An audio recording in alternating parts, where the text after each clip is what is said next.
Hello everyone, আসসালামু আলাইকুম। দেখতে পাচ্ছেন খুব সুন্দর একটা হাঁস নিয়ে এসে পড়েছি আজকে। তো আমার হাজব্যান্ড এখানে আম্মুর কাছ থেকে শিখে নিচ্ছে কিভাবে এটা কাটতে হবে। কাটা কুটা ধোয়া শেষ, এখন রান্নার পালা। প্রথমে পাতিলে তেল ঢালা হলো। তেলটা গরম হয়ে আসলেই আজকে যে সিক্রেট রেসিপিটা আপনাদের সাথে শেয়ার করব, সেই সিক্রেট রেসিপির মূল উপাদানটাই হচ্ছে মেথি। তো আম্মু এখন এখানে প্রথমে মেথি দিয়ে দিবে। তেলটা গরম হয়ে আসলে মেথি দেওয়া হবে। আর আজকের রেসিপিটা হচ্ছে আমার আম্মুর স্পেশাল হাঁস রান্নার রেসিপি।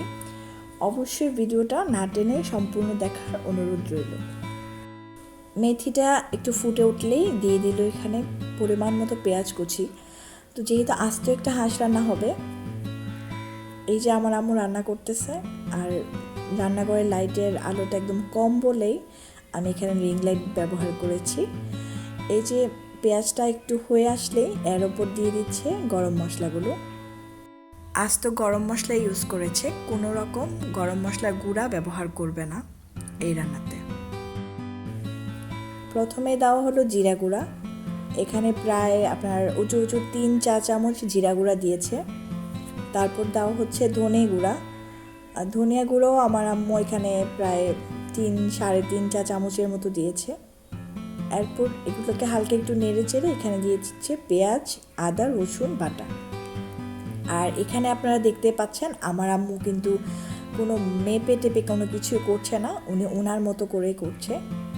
পেঁয়াজ রসুন দেওয়ার পর এখানে দেওয়া হচ্ছে হলুদের গুঁড়া। এখানে 3 চা-চামচের মতো হলুদের গুঁড়া দেওয়া হলো। তারপর দেওয়া হবে এখানে মরিচের গুঁড়া।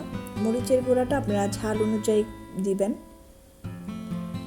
মরিচের গুঁড়া দেওয়া হচ্ছে।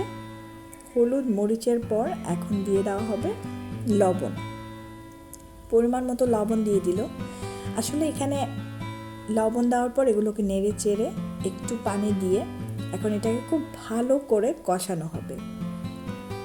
এই যে পরিমাণ মতো পানি দিয়ে কিন্তু ঢেকে একদম তেল ওঠা পর্যন্ত এটাকে কষিয়ে নিয়েছে।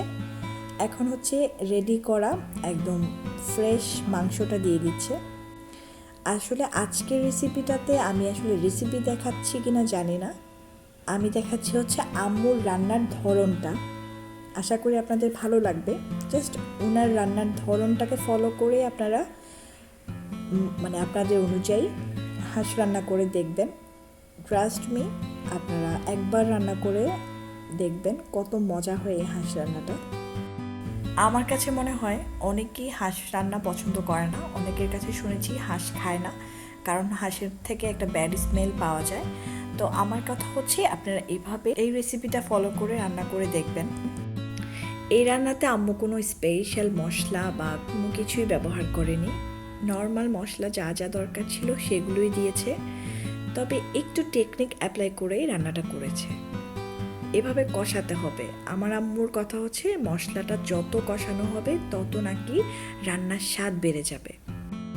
যেহেতু রান্নাটা রাতে হচ্ছে তাই একটু সব কিছু এলোমেলো অগোছালো। এই পর্যায়ে হচ্ছে ভেজে রাখা আলুগুলো দিয়ে দিবে। আলুগুলো দিয়ে, কারণ মাংস প্রায় 80% সিদ্ধ হয়ে গেছে, তারপর আলুটা দেওয়া হয়েছে। আলুটা দিয়ে পরিমাণ মতো ঝোল দেওয়া হয়েছিল, আমি ভিডিওটা নিতে পারিনি।